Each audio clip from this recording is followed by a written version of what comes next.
So it has finally happened. George Santos being expelled from Congress. It was long time coming. ABC, as well as the other news outlets, reported on the story. Let's pull up ABC and hear what they had to say. Congressman George Santos kicked out from the House, a move that hasn't happened in more than 20 years. The final vote to expel Santos was 311 to 114, with 112 Republicans voting with Democrats. Santos began losing support after that House Ethics Committee issuing a pretty damning report detailing all those allegations that he deceived donors and he used campaign money to fund his lavish lifestyle. Our Jay O'Brien has been following it from start to boot. And Jay, Santos, now the sixth House member in history to be removed by his colleagues. Just kind of walk us through the vote today that we witnessed. Well, it was whiplash a little bit, Kira. So yesterday, Santos seemed to acknowledge that his fate was to be expelled from Congress today. And then this morning, all of the Republicans in leadership here in the House, from Speaker Mike Johnson on down, signaled that they were going to vote no on expelling Santos. So that put some wind in Santos's sails. And I started to hear from Santos allies who said that they believe he might have this in the bag, that he might squeak out and actually continue as a member of Congress after that vote and win the vote. And then, of course, the vote was not anywhere near as close as some people had predicted. You had 310 plus lawmakers, 311 to be exact, voting to expel Santos from the House of Representatives. 105 of Santos's own Republican colleagues voting to oust him. That put him over the goal line. Almost every single Democrat voted to expel him as well. And that's why George Santos is no longer a member of Congress. So nowhere near as slim of a vote as it was expected to be, Kira. Well, we can't forget these pictures that we're rolling right now there. We watched it live. Santos walking out from his office down the front steps of the Capitol there. Reporters chasing after him. They're changing the locks on his doors now. Staff members will still be working within the office, right? So tell us how that's going to work. And then where did Santos head off to? Bora Bora? Yeah.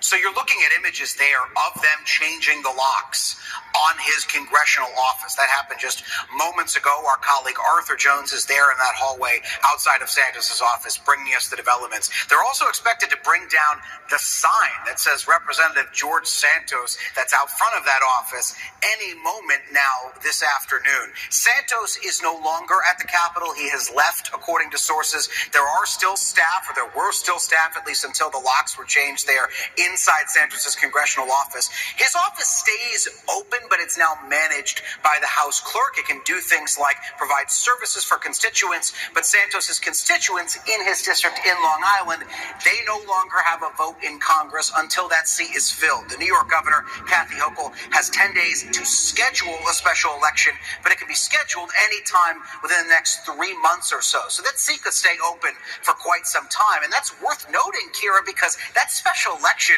is expected to be heated. Remember, Santos's district is a swing district. He flipped it from a Democratic-controlled seat to a Republican-controlled seat in these recent midterms. So there's expected to be a long slugfest between Republicans and Democrats as to who's going to fill Santos's job.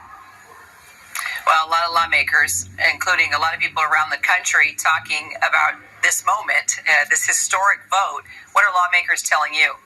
Well, look, there are some Republicans who bought into Santos' argument that expelling him without convicting him of a crime first sets a bad precedent. Others are saying this is a long time coming. Here's a little bit of what we heard from lawmakers on the House steps today after that vote. This is really what happened, is about restoring integrity of the House, and this is about ensuring that this House moves forward in a way that's about truth and about justice, and the full House did the right thing, including the Republicans that came and voted to expel George Santos. If he was found guilty, yeah, bring the expulsion vote. I'd vote for to expel if he was found guilty in a court of law, but that has not occurred yet. We are a political body. We are not a judicial body. That's what the whole basis of separation of powers is about. Remember, Kira, Santos faces federal charges in New York. He's pled not guilty to those, and that court case continues. All right, Jay O'Brien up on the Hill for us. Jay, it's been quite a day. Appreciate it. He's going to have his day in court to answer questions on fraud charges being seated in Congress. when he didn't deserve to be there and stealing from his constituents. So that's going to be an interesting trial, but for now he has pleaded not guilty. So here is MSNBC reporting on the story. The United States Constitution makes it very hard to expel a sitting member of Congress. Quote, each house may determine the rules of its proceedings, punish its members for disorderly behavior, and with the concurrence of two-thirds, expel a member. Now, a two-thirds majority is an extraordinarily high bar to reach. And that makes sense. I mean, in most cases, it's the voters that should be the ones to decide who stays or goes in Congress. So in order for someone to actually get expelled, they really got to do something particularly egregious. The last example was Ohio Democratic Congressman James Traficant, who was expelled in 2002 after getting convicted on corruption charges. He did not go quietly. I'll go to jail, but I'll be damned if I'll be pressured by a government that pressured these witnesses to death to get a conviction on a target, the number one target in the country. Today, Congressman George Santos did not go quietly either. The indicted New York Republican was finally expelled from the House by a truly overwhelming margin, nearly 3-1.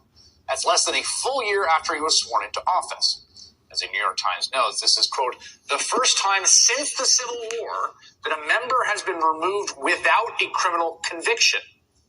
For his part, Santos told reporters, quote, why would I want to stay here? To hell with this place. And thus ends one of the truly strangest chapters in the 234-year history of the U.S. House of Representatives.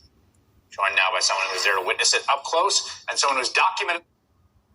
So here's CBS recapping a lot of the fraud stories that George Santos put out there in order to capture the votes. So I want to start with a question that may sound kind of strange, but just bear with me. Who is George Santos? George Santos, to me, is a bunch of lies. That's a really good question, and I don't think anybody really knows. I grew up in what's now Santos district. I don't think anybody of his close to 1 million constituents can actually answer that question. Since George Santos's decisive victory in the 2022 midterm elections, If I had the answer to that, I could go to the bank. No, he is really who he is. He's a fraud. nearly every day has brought new revelations about his life of lies. I knew him as Anthony DeVolder from Jackson Heights, Queens. And here I am. Today I am a proud regional director of a $1.5 billion fund. You know, my grandparents survived the Holocaust. My mom was a 9/11 survivor. So we set out to uncover who George Santos really is. In the campaign, I'd say, guys, I'm Jew-ish. I compare him to the Tinder swindler. Unwinding a campaign of deceit that took him from humble beginnings to the halls of power. I'm not a fraud. I'm not a fake. I didn't materialize from thin air. Personal space. Why won't you answer our questions, Congressman? You seem to be Don't the American people deserve to know the answers? and about your background. Congressman, what about those new accusations?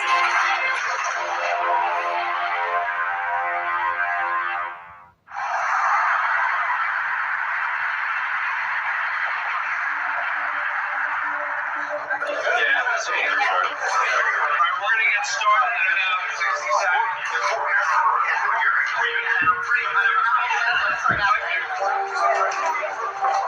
So thank you all for coming today. George Santos' campaign last year was a campaign of deceit, lies, and fabrication.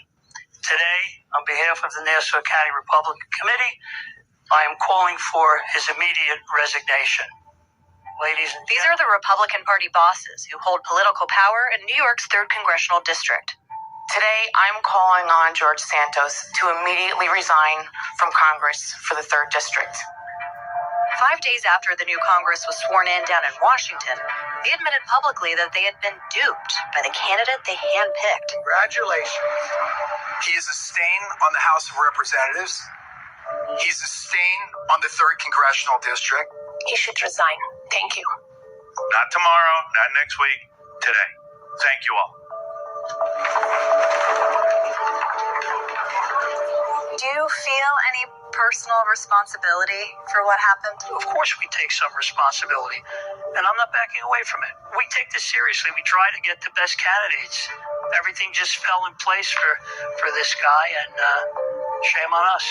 Had you ever seen anything like this? No, and I hope I never see it again.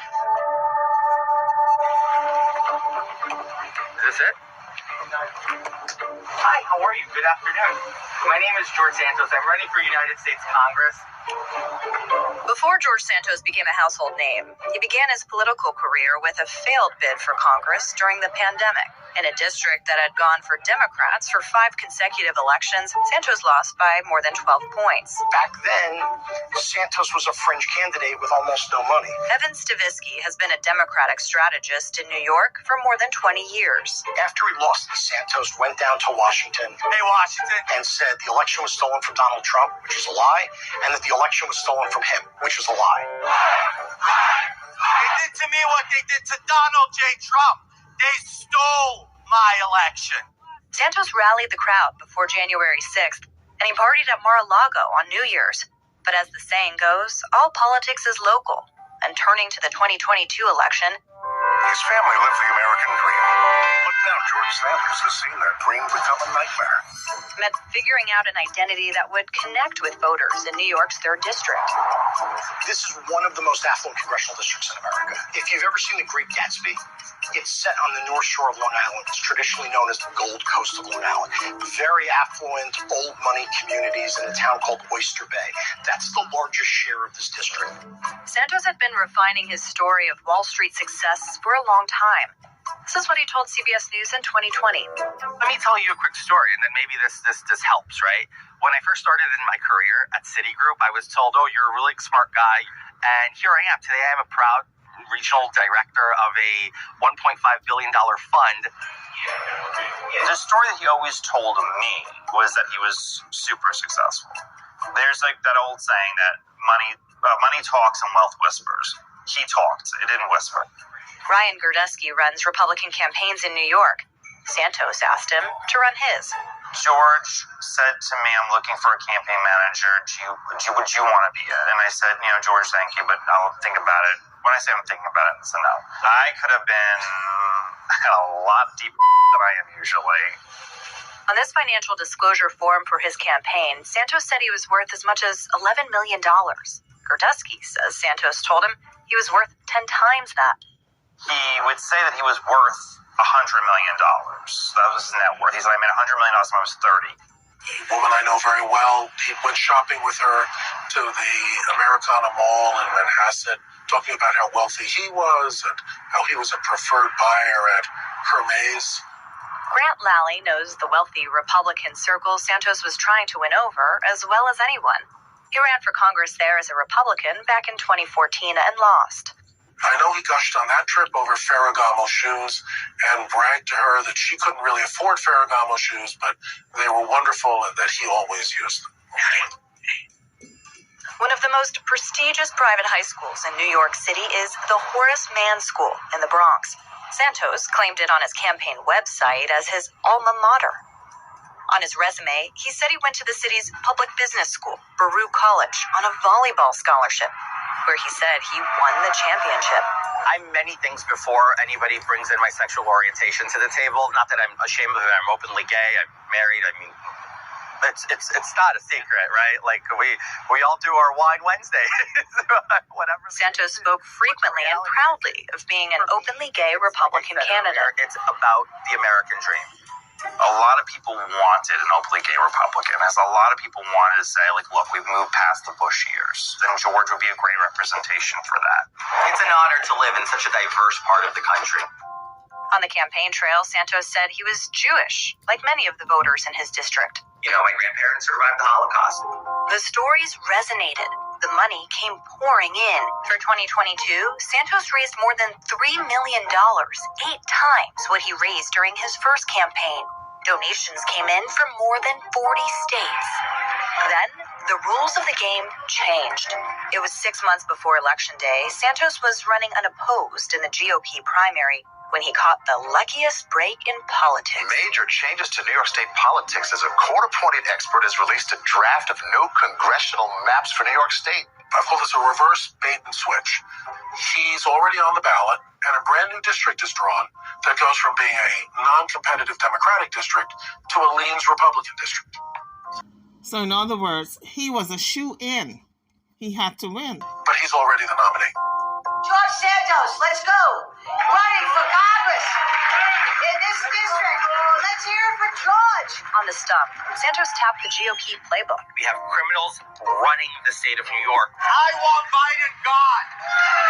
But then Santos took it a step further. He wove himself into the most painful day in New York City's history, tying his story to the attacks on the World Trade Center. My mom was a 9/11 survivor. She was in the South Tower, and she made it out. She got caught up in the ash cloud. My mom fought cancer till her death. When the election finally came, Santos went toe-to-toe against experienced Democrat Robert Zimmerman. Are you calling me anti-Semitic like you also called me homophobic recently on your social media? I said you so I do not. Aren't you? I'm a gay married man, Robert. I'm over there. I'm over there. Okay. George was 100% confident he was going to win, and then on election night, he not only won, but he crushed it. I mean, one of the best election victories you could possibly want for any Republican that night was George Santos. Only in this country can the kid who came from the basement in Jackson Heights. That's it. Santos delivered a big victory for Republicans, flipping a congressional seat from blue to red and helping his party take the majority in the House. That's his sister. Oh, she's crying. Thank you very much. God bless you, and God bless the USA. He runs, he wins. We didn't suspect anything. And then, of course, after the election, the world went upside down.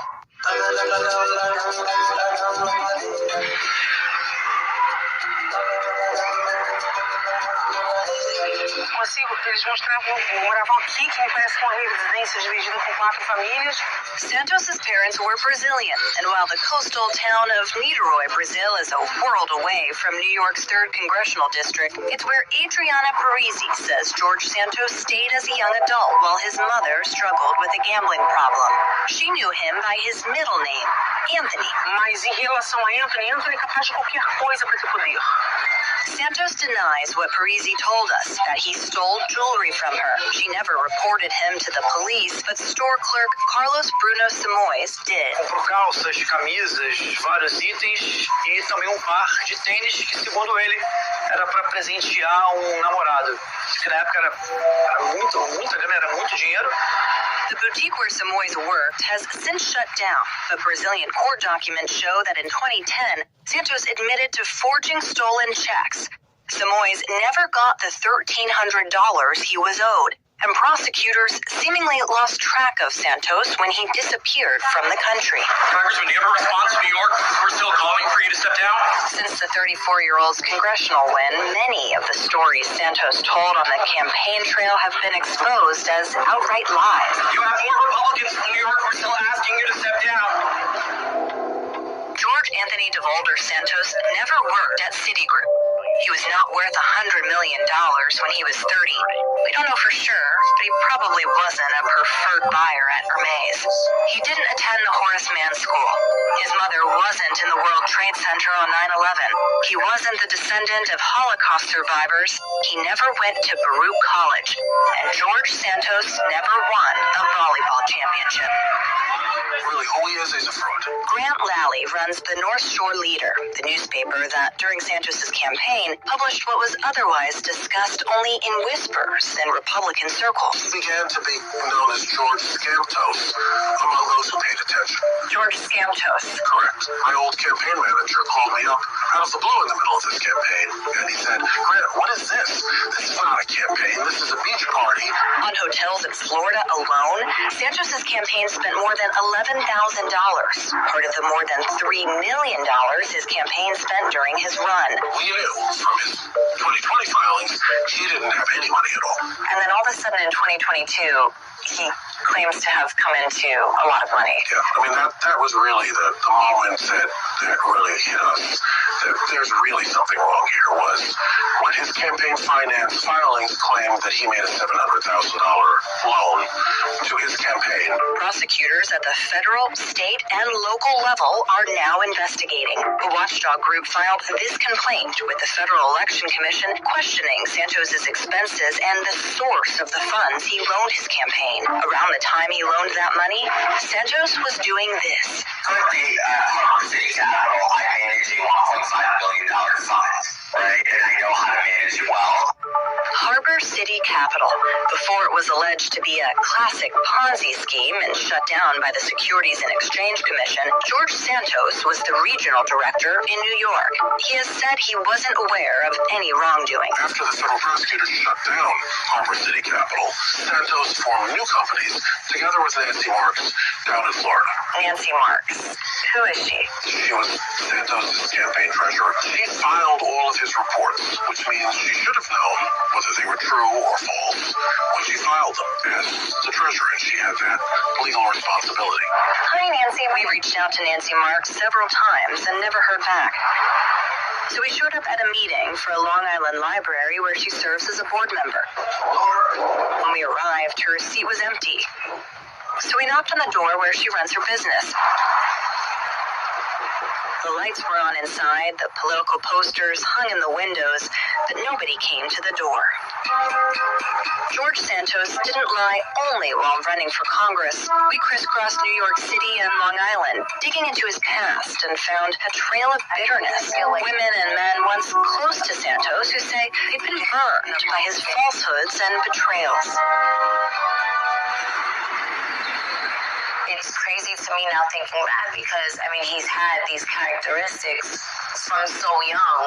Attorney Tiffany Bogosian went to middle school with Santos at IS 125 in Queens, where she says he was bullied as a child. He was trying to be accepted and fit in, and I think he always felt like an outcast, and he started these lies, and I think it just continued, and this was the only way that he knew how. Tiffany Santos at the IS to Starbucks. You know what? She'd for $2 paid a client. For 3 since at least the client would have said it at all. She didn't like this and turned down the investment pitch. And we now know that that was a Ponzi scheme. It was awful. Oh, I was so outraged. I was so upset. Any room that Anthony walked in, he had to be the star of the show, the belle of the ball. While they were roommates, Greg Morey said Santos stole his Burberry scarf and later wore it during the rally ahead of January 6th. I saw that video, and I just, not very happy. And then I had learned he actually won, and that just blew my brain. It's like that emoji on your iPhone, like the... This is where Morey said he shared an apartment with Santos and his mother, who he said worked as a housekeeper. Public records show the family was evicted in 2014. So let me tell you a quick story. Remember when Santos claimed to work on Wall Street? Barbara Hurtis told us he was actually working with her at this call center in an industrial part of Queens. To me, in my head, it didn't make sense why someone 22 years old that comes from money would come and work for a company that only pays $12 an hour. Good boy. And then there's his former dog groomer, Crystalline Russo. Good jump.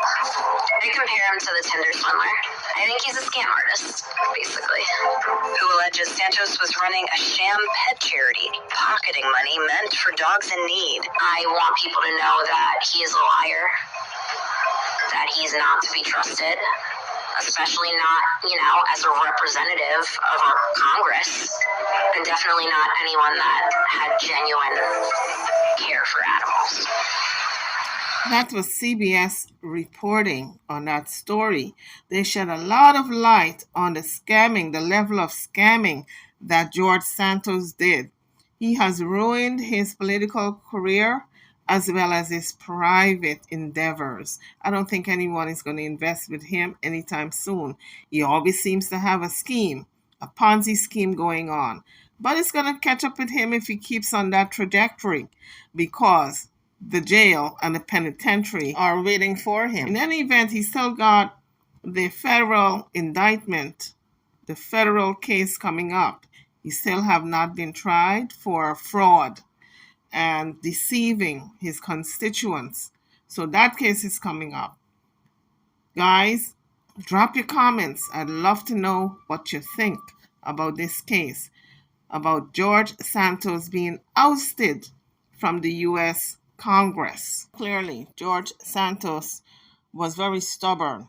He figured they can't make him get out of office unless the people vote him out. But he was wrong. because both sides of the aisle came together and voted him out. So he's on the outs now.